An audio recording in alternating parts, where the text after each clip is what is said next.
বিছানা জায়নামাজ বিছিয়ে নামাজ পড়া যাবে কিনা, নামাজের বিছানা পা দিয়ে ঠিক করা যাবে কিনা, মাথায় টুপি থাকা অবস্থায় কি বাথরুমে যাওয়া জায়েজ আছে, পাকা চুল তোলা যাবে কিনা, ছোটবেলায় ফল চুরি করে খেয়ে থাকলে কি বড় হয়ে মালিকের কাছে গিয়ে মাপ চাইতে হবে, মেয়েরা ফর্সা হওয়ার জন্য কোনো ক্রিম নিতে পারবে কিনা, নামাজের পরের সূরা পড়ার পরে তার আগের সূরা পড়া যাবে কিনা, শুধু রহমান নামে কাউকে ডাকা যাবে কিনা, খুতবার সময় মহিলারা নামাজ পড়তে পারবে কিনা, ফ্রিল্যান্সিং করা যাবে কিনা।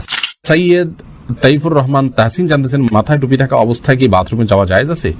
কোনো অসুবিধা নেই, যাবেন, বরং অনেক ওলামাদের মতে খালি মাথায় যাওয়া মাকরুহ, কিছু একটা থাকা উচিত, কোনো অসুবিধা নেই মাথায় টুপি থাকলে বাথরুমে যেতে।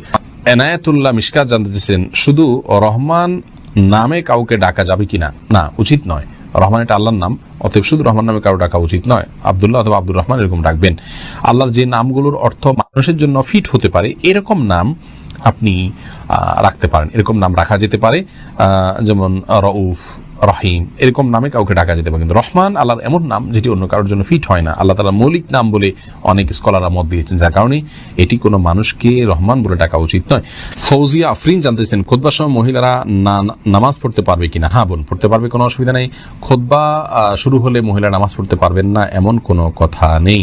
সাইফুর রহমান সিয়াম জানতে চেয়েছেন, পাকা চুল তোলা যাবে কি না? পাকা চুল আপনার একটা বা দুইটা হয়, সেটা তোলা উচিত নয়, কোনো কোনো হাদিসে নিষিদ্ধ রয়েছে। বিশেষ করে নিজের বয়স লুকানোর জন্য অনেকে কাজটি করে থাকেন, এটি না করাই উচিত। নূর আলম জিকু আপনি জানতে চেয়েছেন, মেয়েরা ফর্সা হওয়ার জন্য কোনো ক্রিম নিতে পারবে কি না? নিজের সৌন্দর্যকে, নিজের প্রকৃত রঙকে লুকানোর জন্য যদি এরকম কোনো ক্রিম ব্যবহার করে বিয়ের সুবিধার জন্য, যাতে মানুষ ফর্সা দেখে বিয়ে করে, পরবর্তী দেখবে যে পুরো শরীর কালো, এরকম করলে প্রতারণা হবে, সেজন্য এটা নাজায়েজ হবে, হারাম হবে। আর এমনিতে নিজের রূপচর্চার অংশ হিসাবে যদি তিনি করেন, এখানে কাউকে প্রতারণা করার কোনো স্কোপই নেই। ধরুন বিয়ে হয়ে গেছে কথার কথা, অথবা বিয়ের এখনো আলোচনাই নেই, তো এই জায়গা থেকে জাস্ট নিজেকে সুন্দর হিসাবে প্রকাশ করার জন্য করছেন, তাহলে সেক্ষেত্রে এটা করতে পারেন। আর যদি এখানে ব্যাপক পরিবর্তন হয়, অর্থাৎ গোটা রংটাই টোটাল চেঞ্জ হয়ে যায়, তাহলে সেটা জায়েজ নাই, কারণ লা তাবদিলা লিখালকিল্লাহ, আল্লাহর সৃষ্টিতে পরিবর্তন করা জায়েজ নাই। আনোয়ার হোসেন জানিয়েছেন, ফ্রিল্যান্সিং করা যাবে কিনা? ফ্রিল্যান্সিং করা যাবে, ফ্রিল্যান্সিং করাতে কোনো অসুবিধা নেই। তবে ফ্রিল্যান্সিং এর মাধ্যমে আপনি কি করছেন সেটা হলো মুখ্য। ফ্রিল্যান্সিং এর মাধ্যমে আপনি যে কাজটা করে দিচ্ছেন ক্লায়েন্টকে, সেটা যদি হারাম কাজ হয়, সেটা যদি গুনাহের কাজ হয়, সেটা যদি নিষিদ্ধ কোনো কাজ হয়, তাহলে সেটা না জায়েজ। আর যদি বৈধ কোনো কাজ ক্লায়েন্টকে করে দিতে চান, করে দেন ফ্রিল্যান্সিং এর মাধ্যমে, সেটা আপনার জন্য জায়েজ হবে, কোনো অসুবিধা নেই। এমডি সেলিম জানিয়েছেন, নামাজের পরের সূরা পড়ার পরে তার আগের সূরা পড়া যাবে কিনা?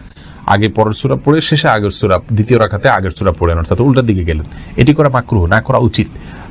সিরিয়াল মেনটেন করতে পারলে ভালো, কিন্তু যদি এরকম কেউ করেন, কোনো নামাজ হবে না এরকম কোনো সমস্যা নেই, নামাজ হয়ে যাবে ইনশাআল্লাহ তাআলা। মুদাররিসুন ফাহিম আপনি জানতে চেয়েছেন, ছোটবেলায় ফল চুরি করে খেয়ে থাকলে কি বড় হয়ে মালিকের কাছে গিয়ে মাপ চাইতে হবে?